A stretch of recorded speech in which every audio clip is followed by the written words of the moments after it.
On February 2nd, 1925, 100 years ago this day, the original silent adaptation of Sir Arthur Conan Doyle's The Lost World was released.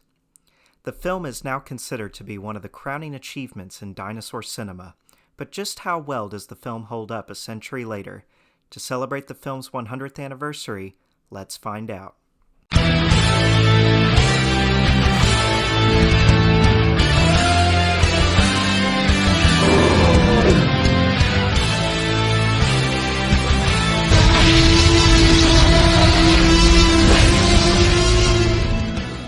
Dinosaurs have been an integral part of cinema since the earliest days of the art form. However, it was the 1925 silent adaptation of The Lost World that marked the first big theatrical release for the genre, and it showed audiences just what could be achieved in bringing these prehistoric creatures back to life through the magic of stop-motion animation. Based on the 1912 novel of the same name, the film follows the eccentric Professor Challenger, who convinces a newspaper outlet to fund an expedition to the Amazon after he claims that dinosaurs still exist there in a remote plateau. Despite being a product of the silent era, the premise is intriguing enough that you're engaged the entire runtime. The film features many exciting encounters with not just dinosaurs, but mysterious, sinister ape men as well. However, the dinosaurs are indeed the true highlight of the film, brought to life by the grandfather of stop-motion animation himself, Willis O'Brien.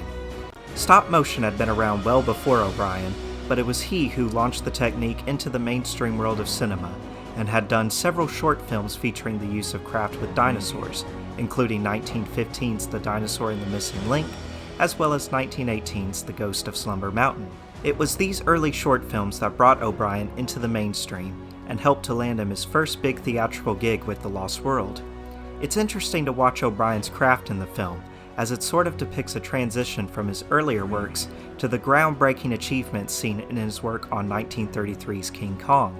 You can tell in the film that O'Brien has not quite perfected the craft yet, but that's what makes his dinosaurs in The Lost World so unique and fascinating to watch. You can actually see the animation improving as the film goes on, and by the time we get to the climax in London with the Brontosaurus, it looks quite impressive for the time. Created by sculptor Marcel Delgado, the dinosaurs are modeled after paintings by the famous paleo artist Charles R. Knight, and despite obviously being outdated, they still leave quite an impact as primal, lumbering reptilian monsters. Several fights between the prehistoric titans are depicted in the film, with the vicious Allosaurus being the main threat, and as stated before, the climax with the Brontosaurus rampaging through London is very exciting to watch. I can only imagine how blown away audiences must have been in 1925, as they had never seen anything quite like this in terms of sheer cinematic spectacle.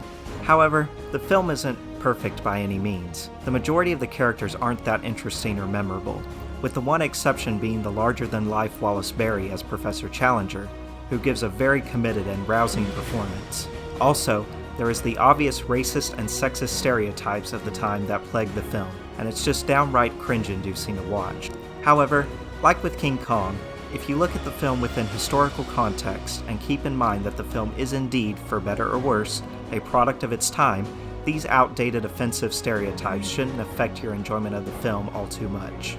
Unfortunately, the original full theatrical cut of the film is long lost to history, which is not that uncommon when it comes to films of the silent era. Since then, however, many different prints and cuts of the film have been found to try and make a close replica of the 1925 cut. The version of the film that I own is a 2017 Blu-ray released by Flicker Alley and Black Hawk Films, and is around 110 minutes in length. As far as I know, this is still the most complete restoration of the film to date, and the closest we'll probably ever get to the original 1925 cut, which is said to have been around 2 hours in length. Even a century after its release, The Lost World still deserves its place in history as a truly groundbreaking and revolutionary film in the worlds of both stop-motion animation and dinosaur cinema. It's not a perfect film by any means, but it's a fun old-school jungle adventure that fans of both the book and retro dinosaur media are sure to enjoy. I'd give the film a solid 8 out of 10.